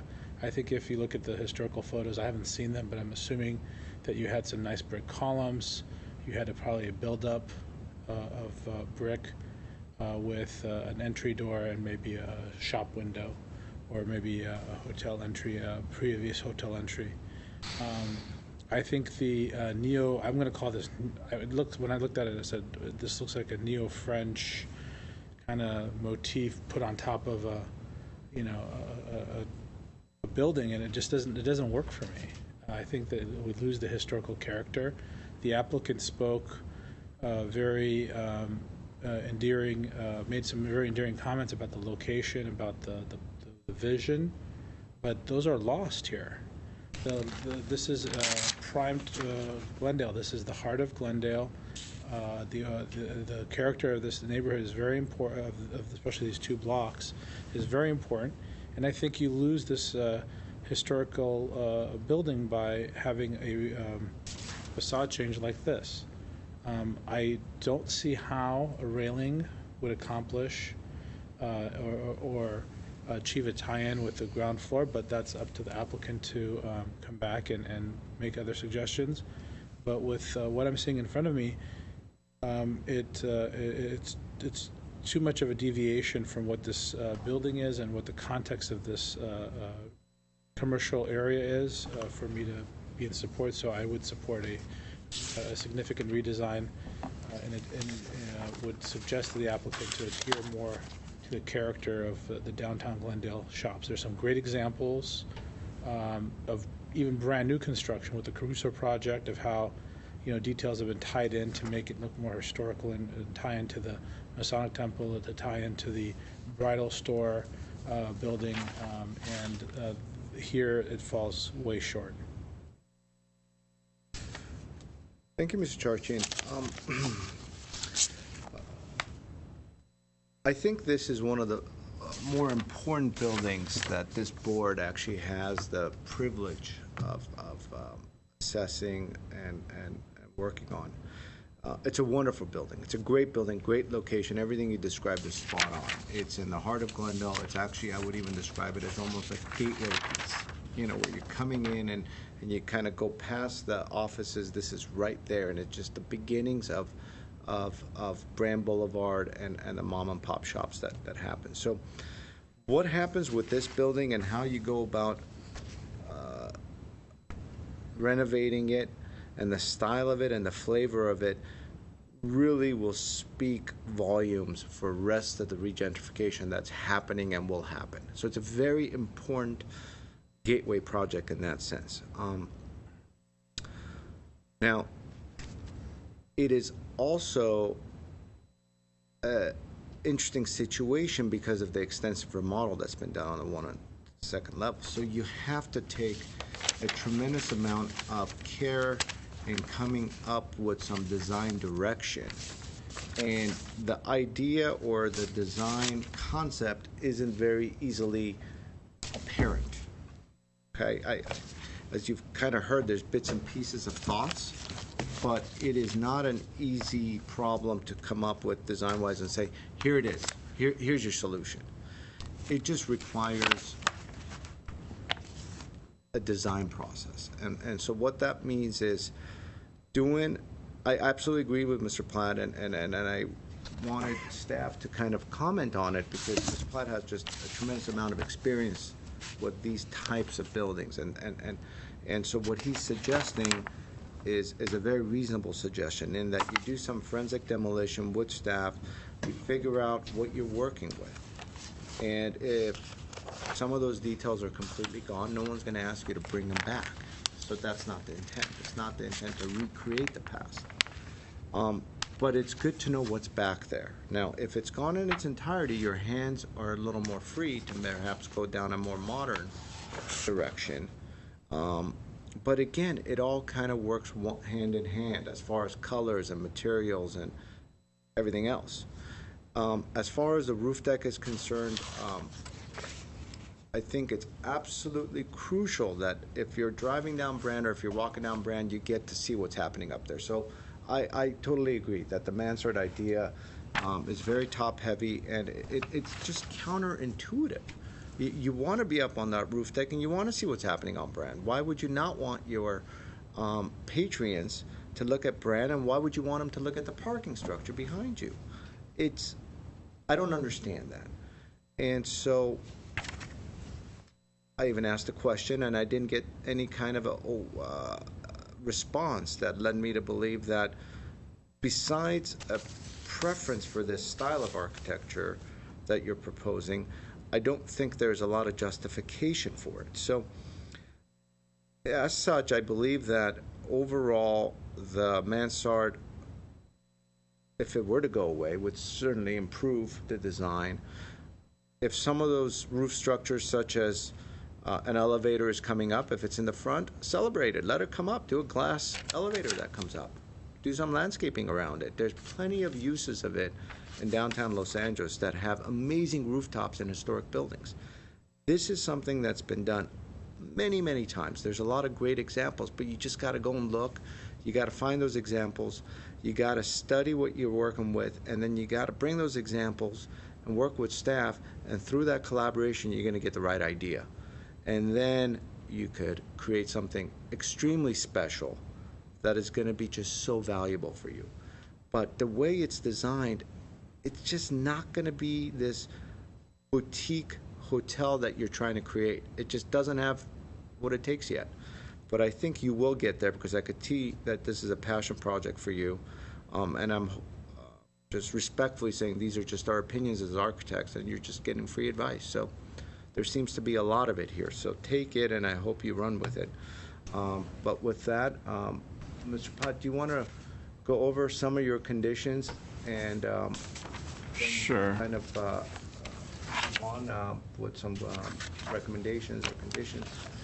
The staff conditions were to eliminate the mansard roof, maintain the brickwork and medallion at the parapet as they stand today.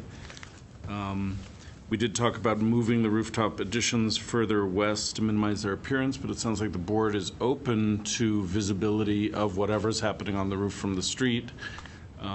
What I picture is something that would be clearly distinguished from the historic character of the facade. So from the ground to the parapet, we might have the historic character maintained. What happens on the roof may have other possible options. And it doesn't necessarily have to be visible. I wasn't sure if we, from the street, I don't know how we would. I think if it is going to be different architectural styles, such as a modern feel to it, which happens, there's a lot of examples of it in Germany, let's say. You know, they have Tate these Modern or buildings, something. and then they have a very modern roof to it, rooftop deck to it. So but in that case, then absolutely you'd want to have it visible, and then it would be an interesting piece to look at, and people would want to go up there. Okay. Like Eden, their rooftop deck is always occupied. There's just a lot of people that go up there. So, I'm sorry, sir, the public portion is closed, so I apologize. Being recorded, we can't have this cross-communication. Not a problem. Mr. Platt, yes, you were saying. Well, I was just going to go on, but I understand there are options for how to treat the roof, many of which would be visible from below, celebrating that there's something new happening up there. We'd work on the design very carefully, obviously. I mean, like one bad example. It's always good to go with those. Yeah. Is what I believe is some sort of roof access that they're attempting at Hopkins, the Hopkins building, which is, I believe, on not Durand but Milford and Brand, where they basically have Home Depot railing on the top now, going around the edge. We are definitely not going that direction. I agree. I haven't seen the German examples you refer to, but I have seen this marriage of traditional and modern, and it does work if well executed, but it needs to be very well executed. And from the example of what we're seeing in front of us today, I have reservations about it being well executed, so I would invite them to think about it very, very carefully, given that this is a very important location. Okay, definitely take into consideration. We are concerned with the elevator shaft wasn't so much that its presence on the roof. That's something we could always work with. We did think in plan at the ground level, and I know we don't talk about interiors, but it created this very strange, almost inaccessible dead space directly behind the display window to the right of the hotel entry. So we part of our goal in relocating the elevator was to avoid that. I'm not sure if that was a concern for the board or not. And then we called for the redesign of the storefronts and the lower facade to be more consistent with the character. We'll add a condition to perform forensic research to see if there is any existing historic fabric that's salvageable. We have the visual connection, perform the historical analysis. We'll have to not, Mr. Benlian talked about integrating the restaurant with the lobby of the hotel. That's something we can't enforce as a design issue, so we'll strike that. It sounds like there was a preference for the storefronts to possibly, or actually I'm not sure, I need clarification. If we find that we have more room to consider a more contemporary approach at the storefronts, I think we heard some board members thought that was acceptable, bring the glass down. Mr. Charchin thought having the bulkhead under the storefront window was a better idea. Any guidance there? Well, since there's three of us, I guess it's more something for me to say something on. Right. I really truly believe that it all comes down to what sort of style you choose to move forward. If what is behind is utterly lost and we have a blank slate to work from, then if the applicant decides to go down a more modern, design avenue, in which case then you could have some opportunities to go all the way to the ground. However, if the idea is to maintain a more classical look, then of course you wouldn't do that. Okay, so we'll leave that open based on how we work with the applicants on depending revising on the design. style. At the roof, we're open to various options, one of which would be a strikingly contemporary design, very different from the building, if the design quality meets the standards the board's looking for. So we'll work with the applicant to try to find something, if that's their goal. If they decided that they wanted to just push the roof deck back for whatever business reasons or any other reason, would the board be concerned about that? Do we have that kind of flexibility? I think if that's the case, you could build some planters, let's say, between the parapet and whatnot. Maybe safety is their issue, where they want to keep people away.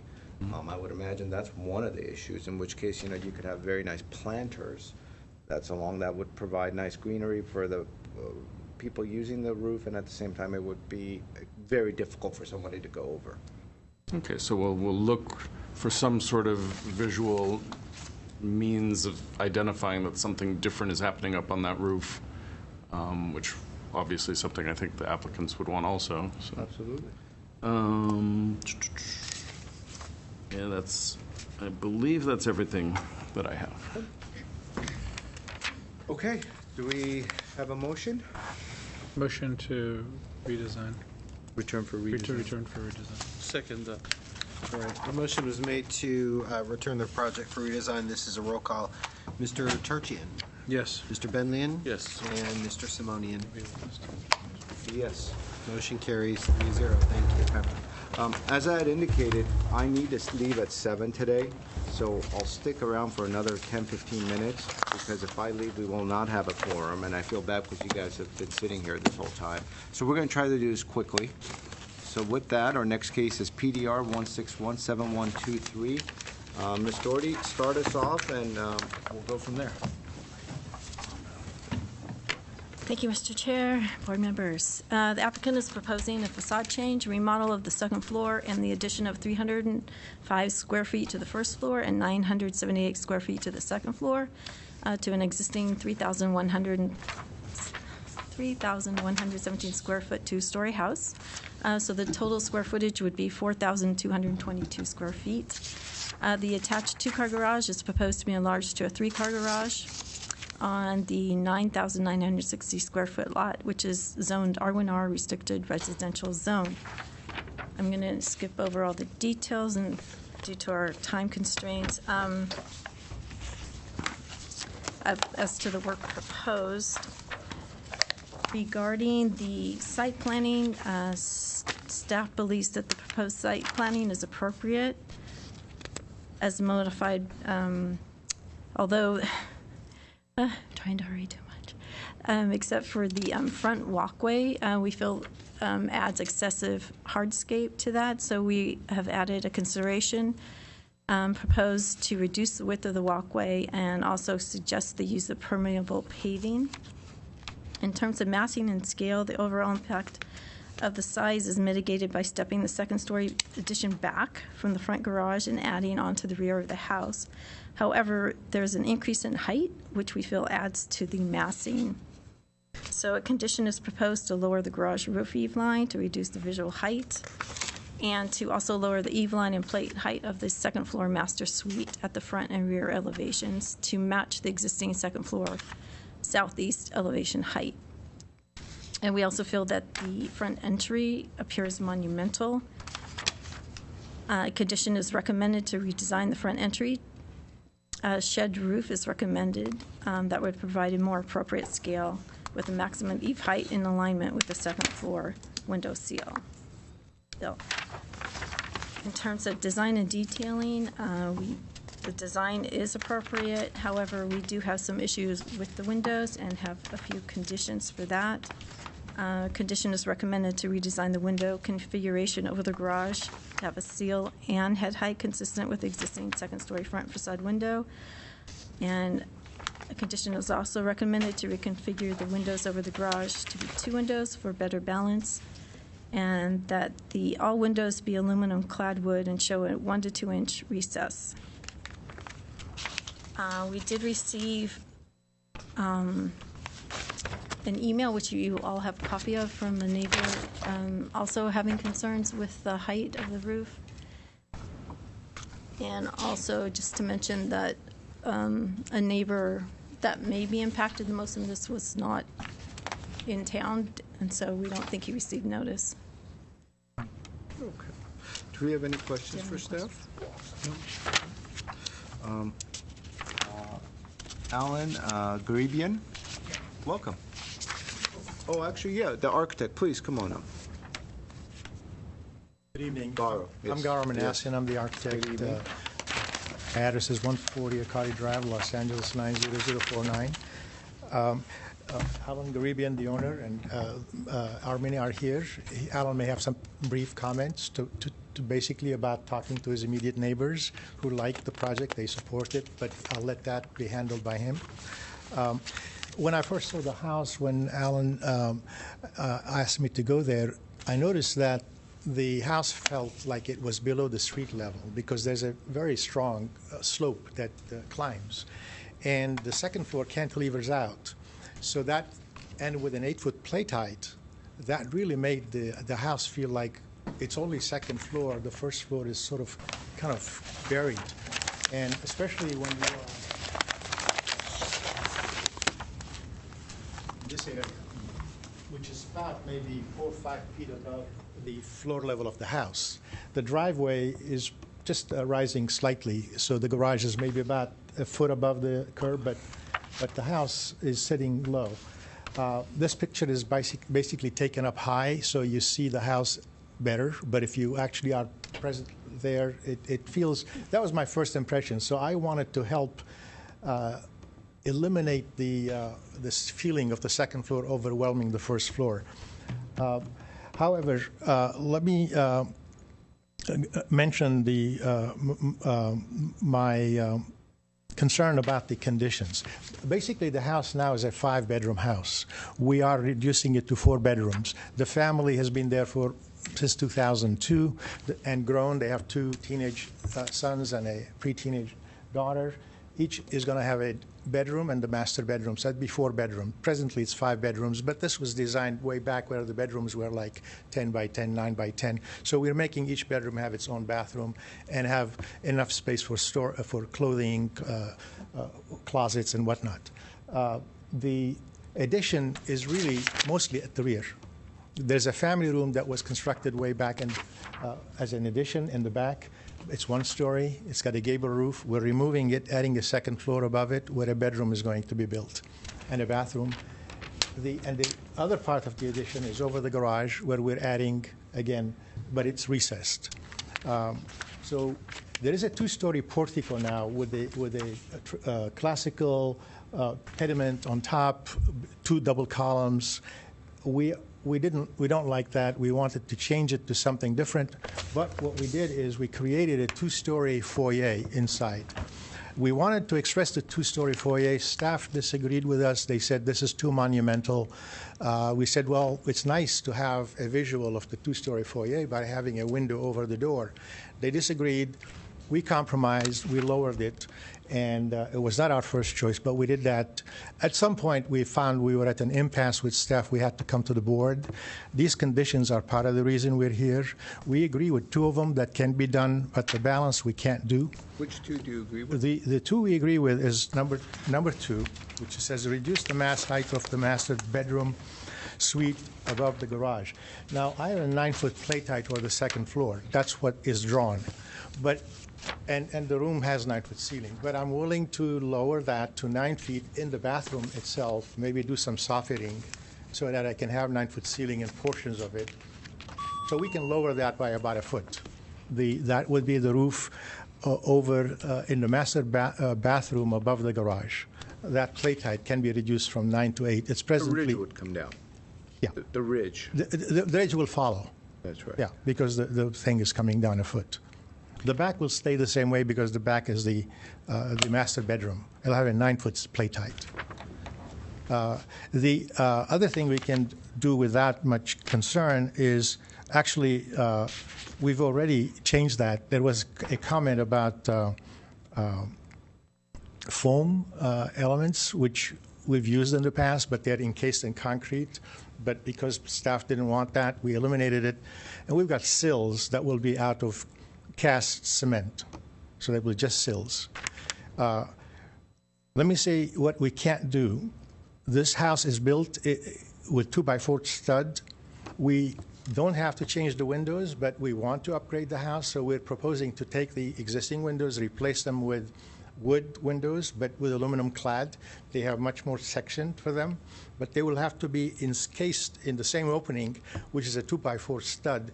It is not possible to recess that by 2 inches. I don't know how that can be done. So, and that's not the way it is today, and we're just changing it so that it looks better, but I can't imagine how we could do what is required under that condition, which is number 5. Actually, number six. Number 6, I stand corrected.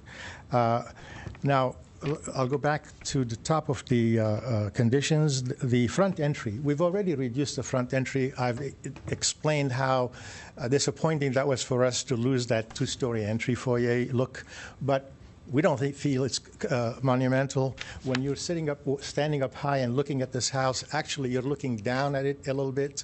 So the more you lower it, the worse it's going to look. You're going to look like you're going underneath something that is lower than it should be.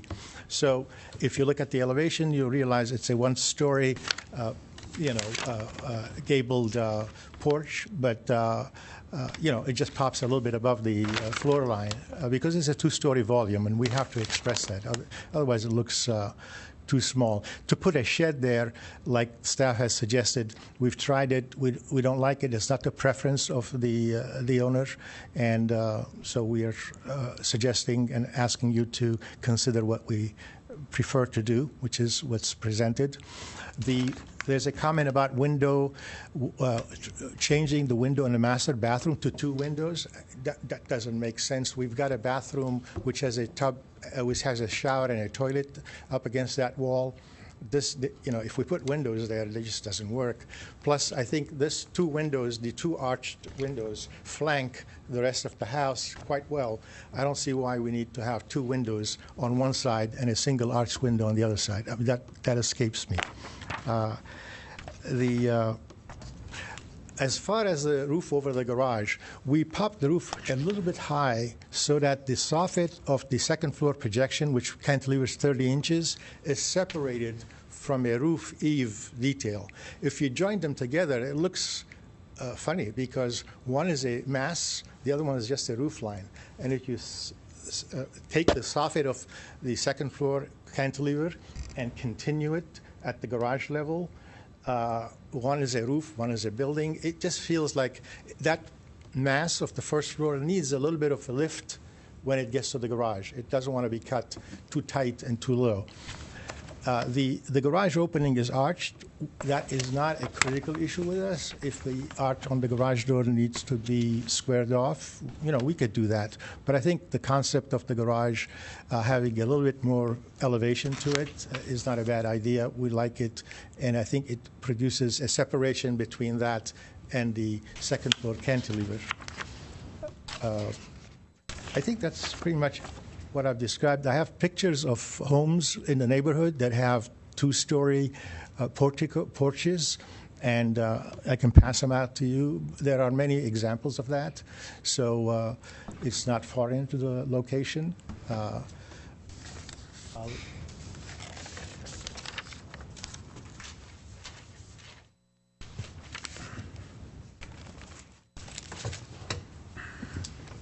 Which feature are you referring to that you want to give examples of at this moment? There was some discussion about arches and not having arches and too many arches, but there are many examples in the neighborhood. But I also have a picture of the exact house itself, which shows a very big two-story portico that is being reduced down. And so I think we're moving in the direction that is suggested. But well, just as a question, on that one topic, some of the windows are rectilinear and some of them have arches. And so what's the logic behind that? That's a good question. And the logic behind that is that when I got the project, Armine said, Garo, I like arches. Can we get arches in this somehow? I said, well, maybe the portico can be arched.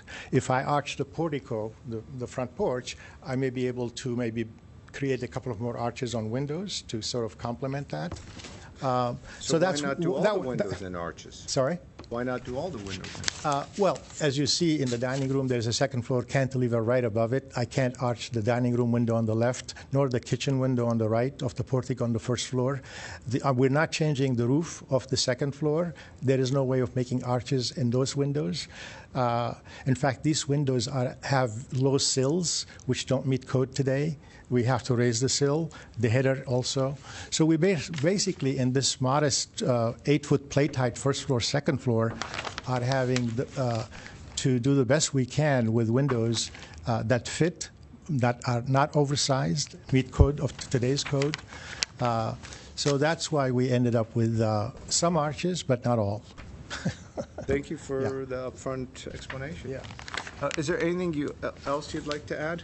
Yes. The other thing is that we're not really destroying the front of the house and the landscaping. But what we're doing is, unfortunately, there's a sewer manhole that sits smack facing the front door that you have to walk on, down some steps to enter the house. And from day one, I just didn't feel right. You know, this is a nice house. Why do this? Why have to deal with this problem? How do I solve that? So I figured if I come in from the side, which is actually eliminating the steps, and then making a right turn into the front, that manhole will be out of the realm of issues and resolve it that way. But we've got a walkway that we're keeping. We've got a porch that, driveway we're keeping, connections. So all these are stamped and patterned concrete, and we're really not changing that. So the suggestion to use permeable pavers, if we were doing a front landscape, maybe that would have been possible. But we're doing minimal changes. Yeah. Thank you. Next speaker is Alan Garibian. Welcome. My name is Alan Garibian, and I've been in that area for 14 years, and I know all the neighbors, immediate neighbors, for 14 years. So before the project started, I talked to all of them, and they're all supportive. As of this morning, they're all supportive.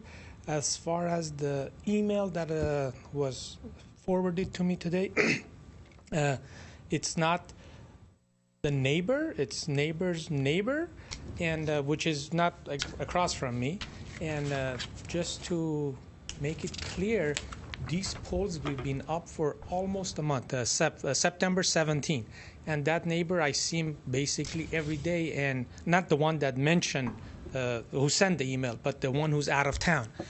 I see them every morning, afternoon, at night, and there was no objection because I'm not even blocking him because he's not across from me. He's my neighbor's front, and he never objected. So he's out of town this week, but those poles we've been up for about almost a month. And I'm not blocking anyone, but I have, I've asked my neighbors immediate, left, right, and across from me, and they have no objections. And that's pretty much it as far as answering to those emails. Okay. Thank you. Thank you. Would you like to speak as well? No? Okay. So with that, we'll close the public portion. Mr. Charshin, you want to start us off on this? Sure. Overall, I think that the design does improve this property. I was out there this morning. I understand what the comments were about the rising slope of the street. and the fact that this home seems like it's down a ways into the lot. I think that this is a good compromise on the entry area. The two-story one would be too monumental. I still think there's a little bit more volume there that could be refined. The arch windows I'm okay with because they are balanced. I think that the mass toward the back side of the home is a little larger, and then there's a volume. I think it's the southeast volume.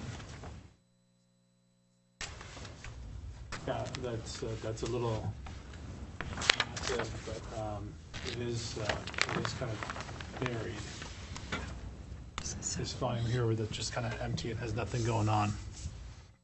Other than that, overall I can support the project if my colleagues support the project as well. And the staff's conditions? I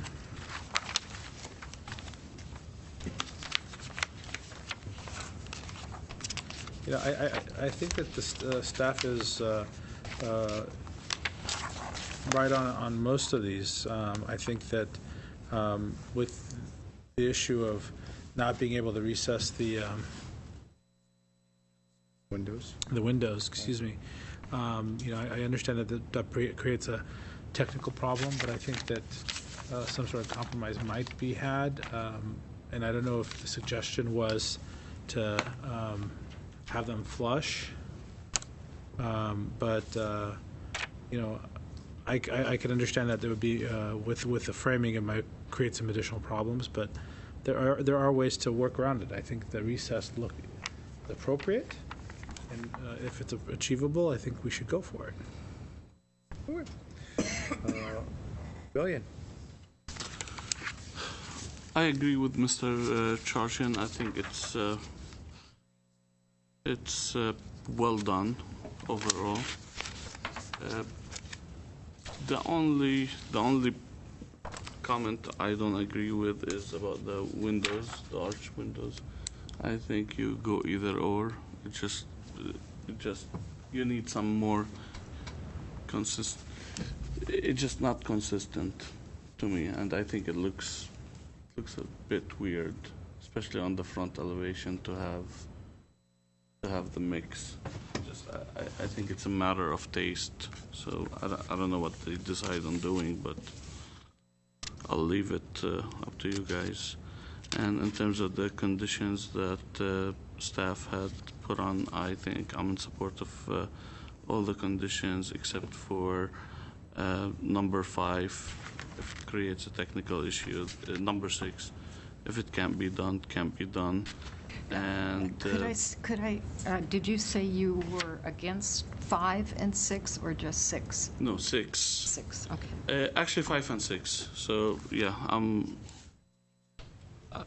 I understand where the applicant's coming from. It's tough to put 2 windows in a bathroom when you're trying to use the interior space. So I'm okay with what they're proposing, but I'm in support of the other conditions that the staff had proposed. Okay, so overall, Mr. Billion, of the 7 conditions, you're striking, or you're proposing to strike number 5 and 6. Correct. Just for clarification on number 1, which is redesign the front entry, there are kind of 2 parts to that, make it less monumental, which I think I heard Mr. Charchin say to refine its design and the volume of it. The applicant indicated that he didn't think a shed roof was appropriate. Do you care about the roof part of that? The shape of it?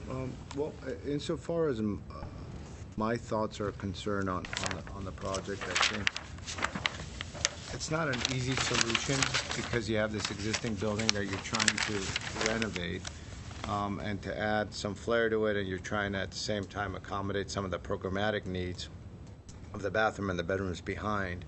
And so these projects are very difficult, and I've done several where I really had to struggle and work hard to try to make some sense of it.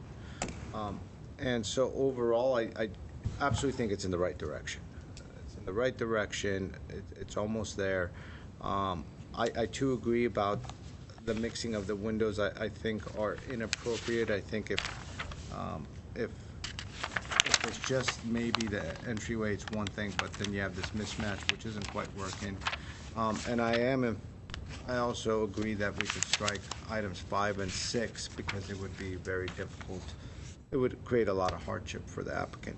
Insofar as the entryway is concerned, I'm getting the sense that it's really important for them to have that sort of a roof. And it's not as detrimental, in my opinion, so it doesn't bother me as much. So if I had to just be the guy that casts his vote, which might, even strike number 1, I would even say, strike number 1 as well. But in essence, I do think that some of staff's comments, generally, most of them are spot on. So I do support the project as well, and I think we're in agreement that 5 and 6 should be struck.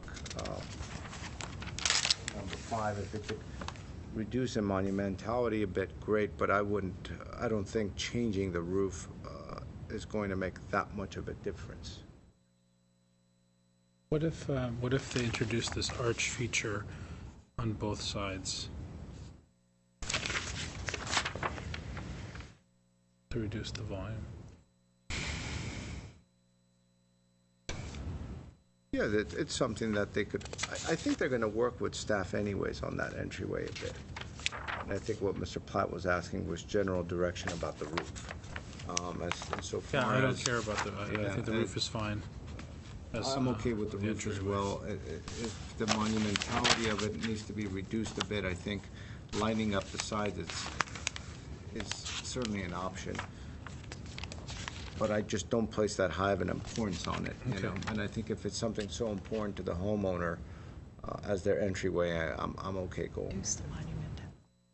So I think we're suggesting a revision to number 1 to soften the monumentality of the front entry, and we're eliminating the prescription of using a shed roof.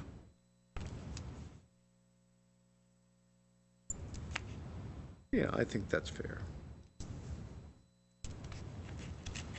Okay. And I think condition number 7 will also be removed because they are indicating that they're using concrete molds, forms. So that can also be eliminated. Okay. And that way they could indicate it on the elevations that's right. There was a consideration about the walkway. So we have the conditions. We're going to refine condition 1, 2, 3, and 4 will stand. And then as far as the consideration regarding the walkway. I'm sorry, did you say condition 1 will stand? No, condition 1 will be revised to soften the monumentality. Yes. Going to strike the shed roof portion. Right. It could stay as a consideration, and if they feel as though that's something they need to do, they can work on it. Okay. Could I entertain a motion from somebody? I'll move to approve the project with the conditions stated. I'll second.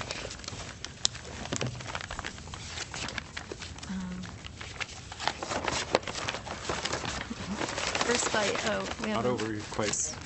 Second, roll call, we have Board Member Benlian, Yes. Board Member Charchian. Yes. And Board Member Simone. Yes. Yes, may I propose that we postpone the adoption of the minutes until the next time, just because I did have to go at 7? Yes. Unless it's a hardship, then we could certainly do it. Everyone's in favor of it? That's fine. Just do all 3 votes at once and you can move on. Yes. From that on. Okay. All right. So everyone's in favor of the minutes from August 11th. August 25th and September 8th, say aye. Reduce the massive. Aye. Opposed? We said lower Thank it. you very much. A motion for adjourning? Yes. Keep it 19. Second. Thank you very much. You've got to figure that out.